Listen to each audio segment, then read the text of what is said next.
क्या यकीन जो है ना, यकीन एक बहुत अजीब चीज़ है, बिलीफ जिसे कहते हैं। एंड बिलीफ होने के लिए you have to have some sort of, यानी कि आपको कोई इंट्यूशन होनी चाहिए या कुछ होनी चाहिए, ये अमूमन कहा जाता है। मगर यकीन होने के लिए आपको कुछ भी नहीं होना पड़ता, यानी कुछ करने की ज़रूरत नहीं है, सिर्फ एक काम करना पड़ता है कि यकीन पैदा हो जाए, वो है ला इलाहा इल्लल्लाह मुहम्मद रसूल अल्लाह। मामला ये है कि जब आपने यकीन की बात कर दी, आपने कलमा पढ़ दिया, you have taken the oath, आपने मान लिया अल्लाह एक है, रसूल पाक सल्लल्लाहु अलैहि वसल्लम जो है नबी हैं।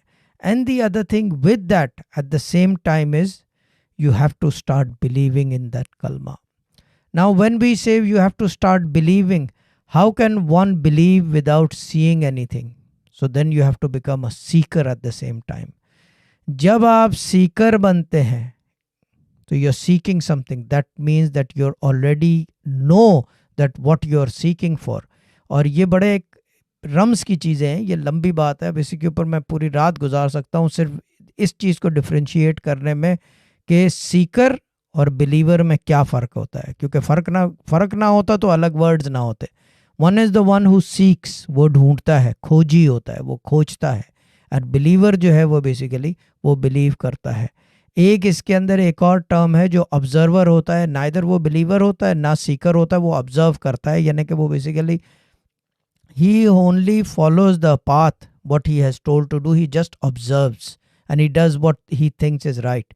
And he doesn't think what is right, he just does what basically he has learned, and his practices are based on that. There is nothing wrong in doing that practice. मैं एक इंटरेस्टिंग बात बता दूं सबको, इसके अंदर गलत कोई चीज़ नहीं है, क्योंकि अगर गलत होता तो फिर होता नहीं, ठीक है ना। और अल्लाह को किसी सूरत से मान लो, गलत हो ही नहीं सकता। ये बड़ा रम्स की बातें हैं, अब ये समझ में आ जाए तो नुक्ता, ना आए तो देन वही बात है कि क्या कहते हैं उसे, कुछ भी नहीं।